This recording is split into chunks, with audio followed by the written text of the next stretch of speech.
Hello, everybody. It's game day in the NFL. This is Hondo Carpenter, your Las Vegas Raiders beat writer on SI and the host of the Las Vegas Raiders Insider Podcast. It's weird having a game day, but the Raiders are going to wait till Monday night, obviously. But we're excited to bring in from Men's Journal one of my dearest friends, Matt Hladek. He's a terrific writer over there, handles trending topics. And Matt, we got a lot of Raider talk today, a lot of NFL talk. But before we start, I have to read you an email. It comes to us from Alex C.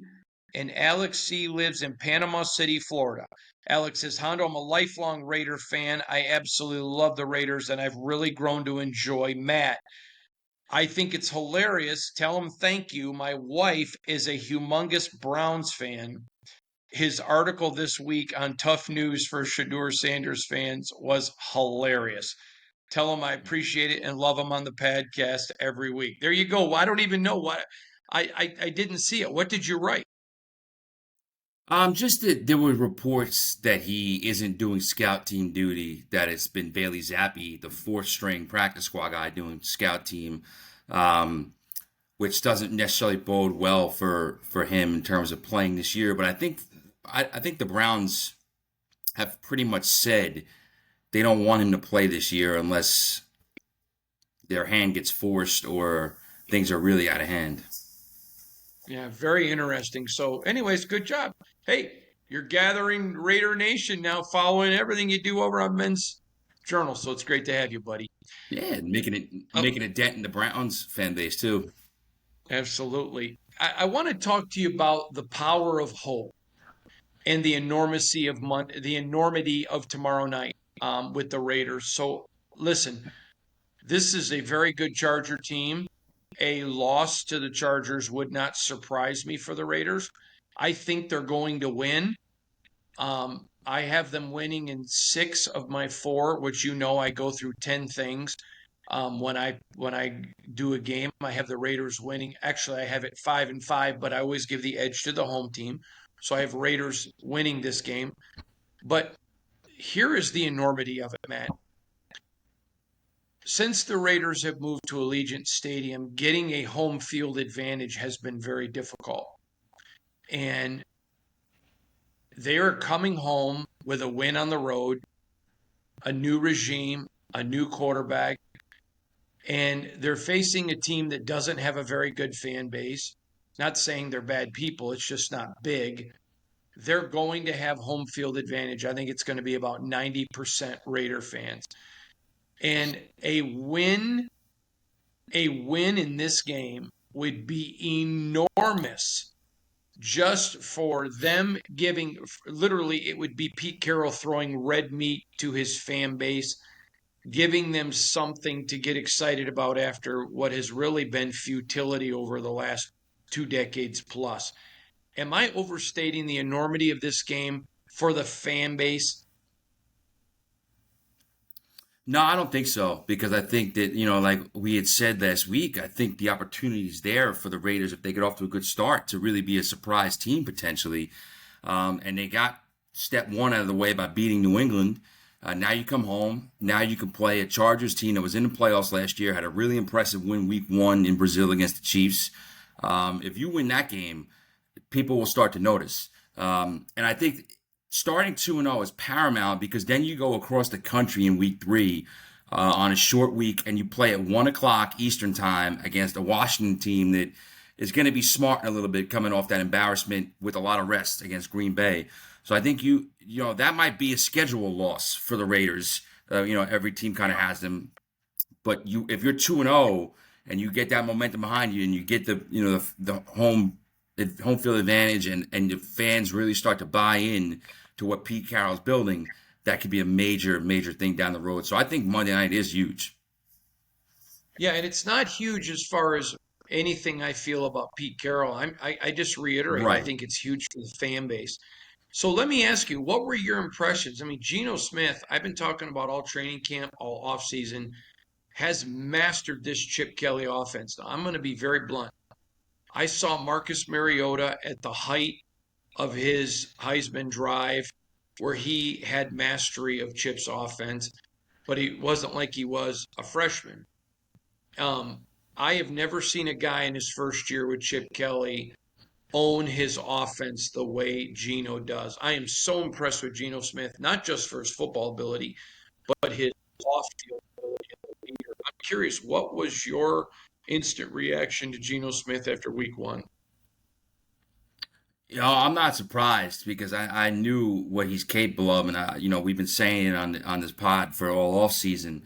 But I think that it was very impressive when you look at the fact that the Raiders have Ashton Genty at running back, who they want to get the ball to, and they weren't able to get a running game going. He had 38 yards on 19 carries, and Geno Smith just stepped up.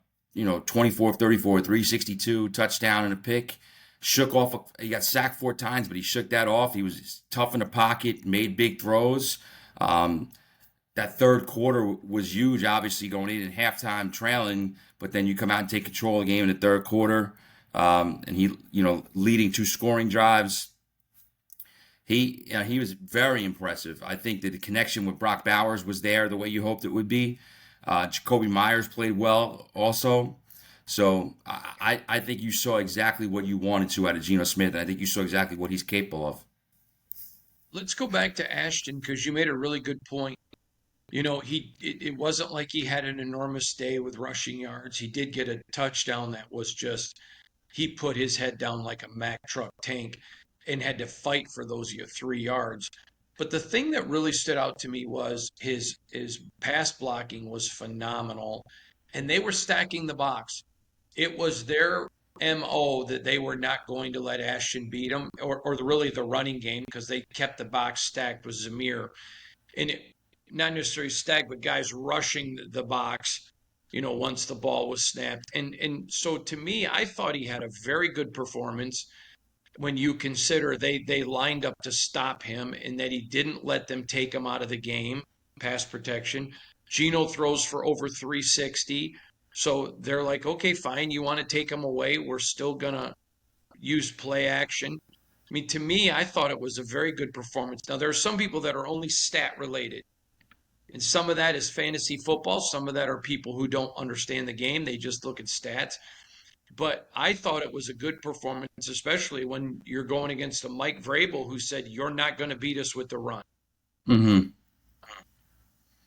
For sure. I think that, and listen, he's going to be the focus, I would assume at least, of most defensive game plans during the year because teams know what he's capable of and they know that you don't take a running back 6th overall if you're not going to give him the ball a lot and try to utilize him. So he's going to have a lot of attention and he's going to be, a focal point. And obviously, the Raiders want him to improve and get that running game going moving forward.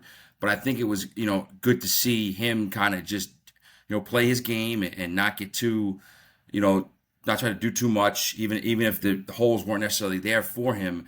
I think it was also good to see that Geno Smith can say, "Hey, I can win a game for you if we're not running the ball well. I could carry you a little bit." Yeah, very I agree with 100%. All right, I want to turn to Shador. Um, I I don't ever know what Cleveland's doing. I think it is one of the most poorly run franchises in the National Football League, top to bottom. Ownership all the way down. I've had friends that have coached there, been in management there, played there, all of it. And all of them extremely competent people, good people. So that continues to tell me that when you keep changing regimes and they keep failing, that keeps going higher up the leadership tree. I have no idea what's going on there. Do you at all? Does anything that they do in Cleveland make sense to you? A lot of times, no. I think in terms of the Shador thing, I think the strangest thing still was they took him and Dylan Gabriel both in this draft. Taking 2 rookie quarterbacks is rare. Now, obviously, it has worked out in the past with Washington. They took RG3, and then when RG3 kept getting banged up and he was ineffective, having Kirk Cousins there enabled them to be competitive for a few more years. So it's not like it's unprecedented, but it's just very strange. And the issue is, and I have to say this, getting out of the way, this isn't Shador's fault because, as far as I've seen, he's been pretty much handling his business the way he's supposed to. You saw him go up to Andre Schmidt, the kicker, last week after a missed field goal and kind of encourage him on the sideline, even though Shador wasn't active. So he's handling his business, but just his popularity and the Sanders name now, with him as the third string quarterback, every single thing is getting microanalyzed. Even, and I'll say it wasn't our original report, but we wrote about it in Men's Journal, so we're guilty of it too. Writing about the fact he's apparently not the scout team guy. They have Bailey Zappi running it. What does that mean? And I think that you really don't see too many people questioning why is the third string quarterback around, because no one really worries much about the third string quarterback unless one of the first two guys gets hurt. But Shador, you're seeing, his everything he does gets kind of, analyzed. It's under a microscope because of who he is and his name and his background. It's a bad situation in Cleveland because there's not a very good team. I think Joe Flacco is the true professional. I think he's doing the best he can.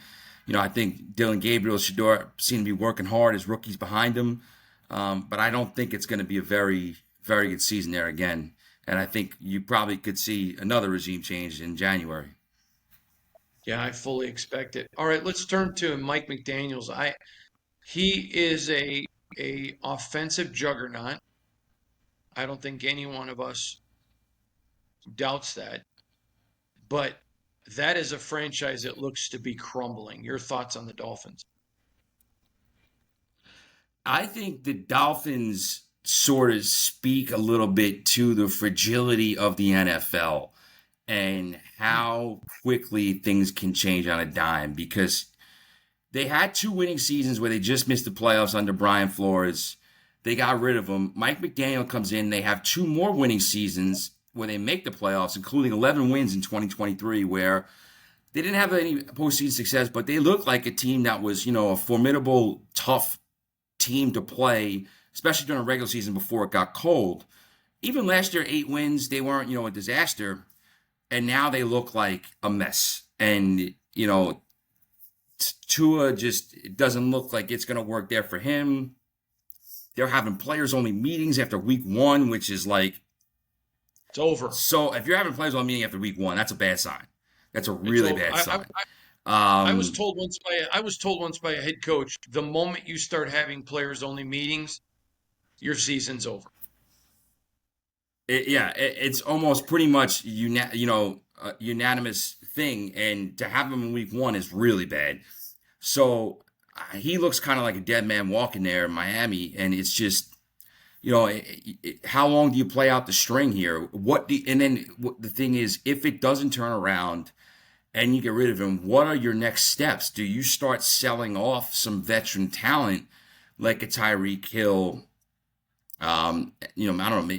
I'm just throwing guys out there. Jalen Waddle. They did trade Jalen Ramsey. Like, what do you do to kind of rebuild? Because you might need to do a full teardown again, which they kind of started to do in 2018-19, but they reached their peak with what they have built since then. So the NFL is fickle, man. It's quick. It goes like this. Your window to do anything can open and shut very quickly unless you have one of the top flight quarterbacks, like top 4 or 5 guys, and or you have one of the best coaches.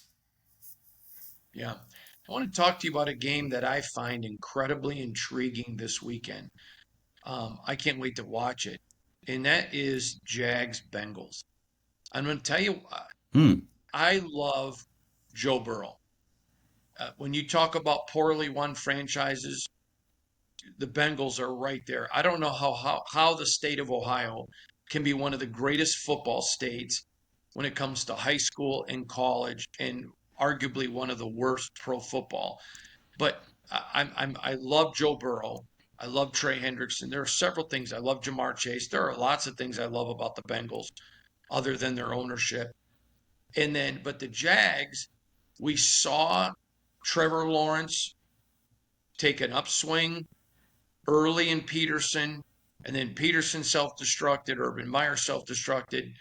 And I think this is a monstrous game. Now, I think the Bengals win it because it's at home. But this could be an enormous win for the Jags. For sure. And I think that, the Jags handled business at home last week against a team that's not very good in Carolina. Um, but now you get to step up in competition. You're playing the Bengals, who have one of the better offenses and one of the better quarterbacks in the league. Um, if you can, if you can pull this out and get to 2-0, not only do I think you give yourself the early edge in the division with a good chance to really up that edge the following week when you play the Texans, but you also give yourself a chance to say, hey, we may have something brewing here in Jacksonville with Liam Cohn and Trevor Lawrence. What we hoped. Obviously, it's a long way to go. Even after this week, there's 15 games left. There's a lot of season left, and I always feel like you can't really start to make crystallized judgments about most teams until after the first month. Because I feel like you get some teams that start slow that are good, and you also may get some teams that start a little fast that maybe 3-1 or even 2-2 and look like they're improved, and then they fall off. But I do think a 2-0 start with Jacksonville, that second win is on the road against Joe Burrow and the Bengals, will be massive.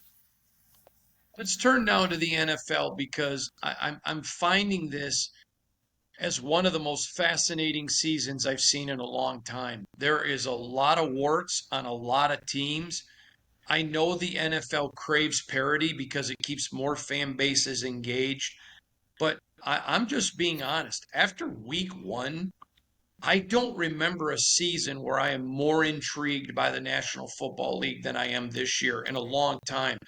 Maybe going back to 98, I'm thinking 93 as well, but what are your thoughts on very intriguing year after week one? For sure. And here's what's funny to me. You think about there's 32 teams in the league, and I feel like on an estimate every year, a quarter of them, so 8 teams, come in with legitimate Super Bowl aspirations. There always are some surprise teams that, are in the mix, and there's obviously teams, 14 teams make the playoffs, so there's more than just 8 good teams, but I feel like there's always around 6 to 8 good teams. It's good to great teams that have legit Super Bowl chances.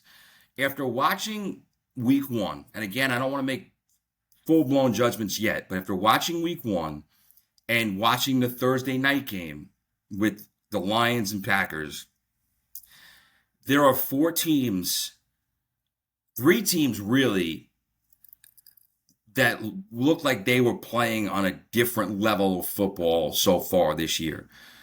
Those were the Ravens and the Bills in that Sunday night game week one, and the Packers in their first 2 games. The 4th team would be Philly, who I still think is the best team in the NFC. The reason why I don't think they look as impressive in week one as some of those other teams is because the defense looked sluggish in the first half of that game, and then the second half after the weather delay against Dallas was just kind of like, I don't know, it was almost like an exhibition game. Neither team really did much. It was tough to really gauge anything. But those 3 teams that I mentioned before looked like they were operating on a different level to start the year. And then you have Philly. To me, it really looks like there are 4 teams right now that are above the rest in terms of legitimate Super Bowl aspirations. There's a few after them that are, in the mix and could vault themselves there by the end of the year, depending on how things shake out. But the 4 best teams right now, to me, and it's clear, you can rank them however you want to arrange them, but it's Philly, it's Green Bay, it's Baltimore, and it's Buffalo. Yeah, I can't argue with that after week one, and it's fascinating to me. All right, I want to switch, still NFL, but I want to switch a little bit back to the Raiders. We've talked a lot about Patrick Graham. It is, I cannot believe this guy has not been hired. I understand why. I understand that he's been with a franchise losing in the Raiders. But you look at his defense last week. I mean, they just shut the Patriots down.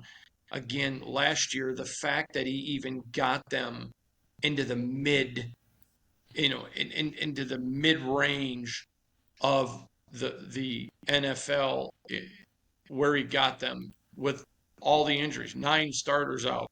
I mean, it's just amazing to me. when you watched that defense last week and you saw adjustments, you saw all of it. What are your thoughts on Patrick Graham? I mean, this guy has to, I mean, had Liam Cohn not called the Jags and said, okay, I know I turned the job down, I'll take it. He was in Jacksonville, he would have been the next head coach. So that's how close he was. But give me your thoughts on Patrick Graham. Yeah, I think he is somebody who kind of gets lost in the shuffle a little bit because he's been in DC for two teams now that haven't won while he's been there with the Raiders and the Giants before that. But listen, I saw him with the Giants out here. The teams weren't very good, but his defenses were solid and they kept the team in the game and they were clearly the better of the two units. And they had a couple of performances, especially in that 2020 season, where the defense was legitimately impressive and he had some talent there, a few positions, but overall wasn't a great unit. But he got the most out of them. I think he's been doing the same thing ever since he took over with the Raiders, and I think the fact that he's withstood multiple coaching changes now tells you what the organization and what his fellow coaches think of him. Um, I think that I do think that he doesn't, maybe that lack of winning so far has hurt him recognition wise because people think of the best D coordinators on the teams that win. Right. Obviously you see, a Vic Fangio when he does what he does and the Eagles win the Super Bowl, Spags. and you see what Spags. Spags, of course, Spags, Jeff Halfley in Green Bay, um, guys like that where you they get most of the attention. Robert Saleh when he was with the Niners the first time, which got him the job with the Jets. Um, I think but I think Patrick Graham has proven that there's not much more he can do himself, and I think he is deserving of an opportunity to run his own team. It appears to me, and this is what I love about week one, it just appears to me that the window has come close to closing on San Francisco. Is that a week one overreaction? No, because I was kind of thinking the same thing coming out of last season, especially with they've had to their roster broke up a little bit. Debo's obviously gone. This is more bad luck than anything, I guess, but they just cannot escape the injury bug. Last year they had a ton of injuries. This year, to start off the year, George Kittle's out multiple weeks. It looks like Brock Purdy's going to be out multiple weeks with turf toe. Um, I'm not saying, listen, I still think as much as Niner fans are frustrated with the injuries, I still think they should beat the Saints this week and be 2-0. I'm not saying it's impossible for them to lose, um, but I think they should win that game still.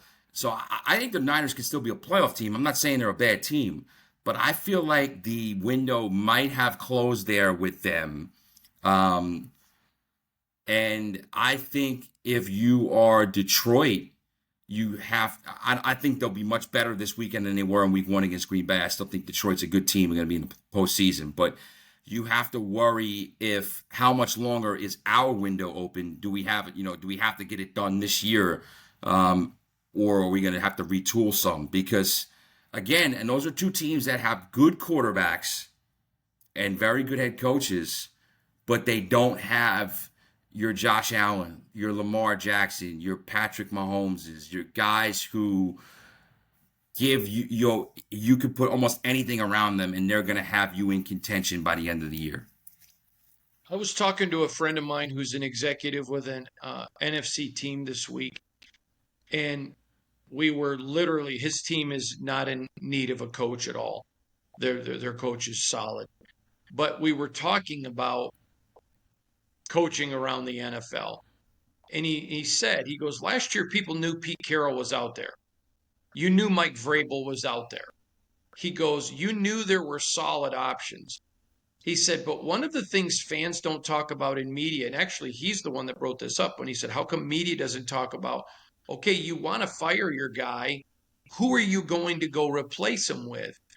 He talked about the only thing harder than finding the right head coach, he goes, is finding a franchise quarterback.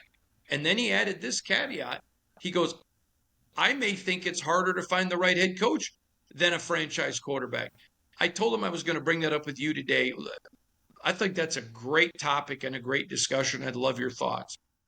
I think it's a fair point for sure because you look, there's so few, there's a top line head coaches. There's a cream of the crop for sure, and then there's some guys that are good. They do a good job, but and then after that, there's a kind of precipitous drop off. And I also think one of the things that I saw during this past week, Dan Orlovsky tweeted it from ESPN, and I think it's appropriate. He said, I think he was strictly talking offense because he's an offensive guy, former quarterback, obviously.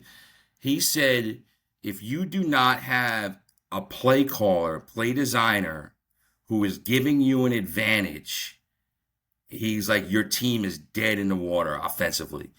Like, unless you just have such a crazy talent advantage, like you need to be able to have a head coach, or I guess an OC if you have a defensive minded head coach that can give you an offensive advantage. So coaching is paramount, and finding the right head coach is tough. I mean, you look at franchises that cycle through them, and you see a guy who might have a year of success somewhere, but then soon they're on the hot seat, and it's just, when you have a good one, you don't want to let go of them. You know it, you feel it, and you want to keep them as long as possible.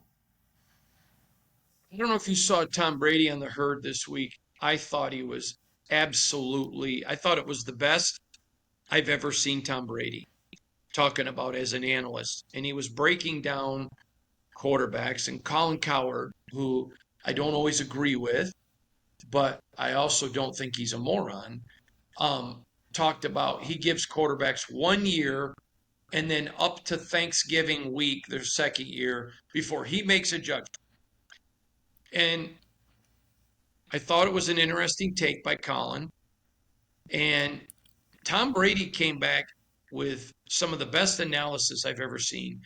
He mentioned, we want to rank quarterbacks 1 through 32. But what about ranking offensive coordinators and quarterback coaches at developing guys? And he talked about his quarterback coach died his rookie year, and Belichick Mm-hmm. came in and taught them how to read defenses and everything else. I thought it was brilliant.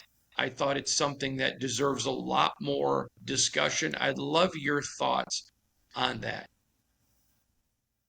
Yeah, I think coaching matters so much with quarterbacks. I think you see more quarterbacks. And listen, not every quarterback, even the guys you draft early, is going to become the next Tom Brady, the next Peyton Manning, the next whoever. Not everyone's going to be a top 5 quarterback in the league because there's only 5 of those guys. But more quarterbacks, I think, are ruined by their surroundings and the infrastructure with the organizations than quarterbacks. I saw the quote in an Athletic article was, more quarterbacks are failed by their teams than quarterbacks fail their teams. So I think that it's, you have to have the proper infrastructure in place. You have to have the proper coaching points, the proper, the proper play design, proper offensive design scheme.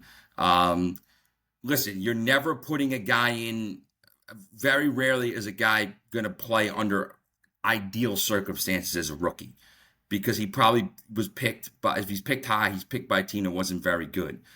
But the teams that, even if they weren't very good the year before, that can give the guy the best development and the best infrastructure and the best preparation when they do put him in, are the ones that probably set him up best for future success.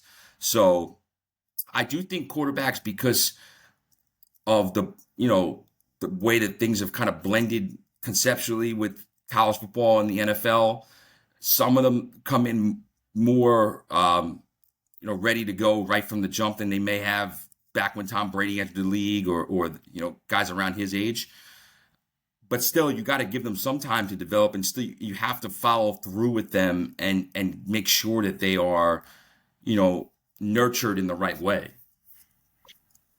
You and I are both old enough to remember Chip Kelly, a long time ago. And, when he got to Oregon, he was already a hot name. Then he gets to Oregon, has great success, jumps to the NFL. A lot of people thought of Chip as very arrogant. And I can tell you that after he left the NFL, people that knew him that I'm close to told me it was very humbling for him. And we've all been humbled. You either humble yourself or you're going to be humbled. It's just the reality of life. And I have seen nothing from him in the desert that even remotely comes across as arrogant. In fact, I found him to be warm. Um, his players love him. They don't like him, they love him. And this guy is an offensive genius. I'll give you a quick story here because I'm going somewhere with this. When the Raiders hired him, obviously you know my connections to Ohio State. So first thing I did is I made a call to Ohio State. In fact, somebody at Ohio State called me and told me he was going to the Raiders before it was public. And I asked them about him, and they talked about how last year, over, I think it was 2,000 or 2,500 plays in the playbook when the year was over. They had all these plays, but many of them had 4, 5, and 6 different plays you can run out of the same formation. So, and this guy said to me, who's super significant at Ohio State, he said he would do things and he was setting up 3 or 4 games down the road. Actually, he said 2 or 3 games, but my point is taken. So I asked Chip about that the other day. And because there were some things in the New England game that I thought, all right, he's setting teams up because I know of things they did in training camp I can't talk about. And he said, no. He goes, I am a football junkie. He goes, but I never think about 3 games down the road. So I waited until Friday night when all the hay's in the barn and the team's at the hotel and texted the Ohio State person. And they called me back and we talked for about 20 minutes. And actually it was 18 to be specific. We talked and he told me, I told him what Chip said. He goes, that's even more phenomenal to me then. Because we were all crediting him for setting people up. And the fact is, his offense is so broad and so complex that it's a natural byproduct of his offense. He's not even doing it intentionally. I've got to tell you something, Matt. I'm so impressed with Chip Kelly. What are your thoughts on this guy? I think that when you talk about the humbling, it's been 10 years since he left Philly, and I think that it didn't end well in Philly. And I think that was really the main kind of humbling and where people kind of started to like laugh at Chip Kelly a little bit. But you look at what he's done since then.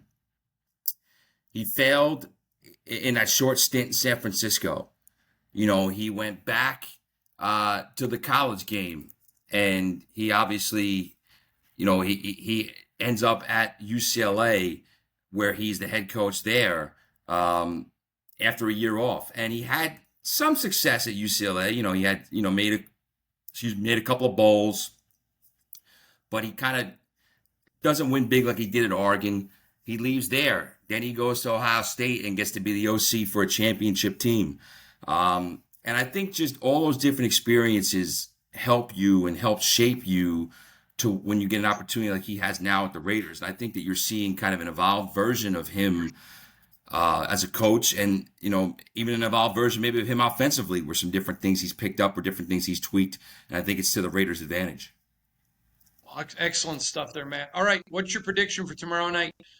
Bolts taking on the Raiders. I think Raiders win this one 24-21. I could see 21-20, but I think the Raiders win this one, but I think it's going to be super close. Would love your take.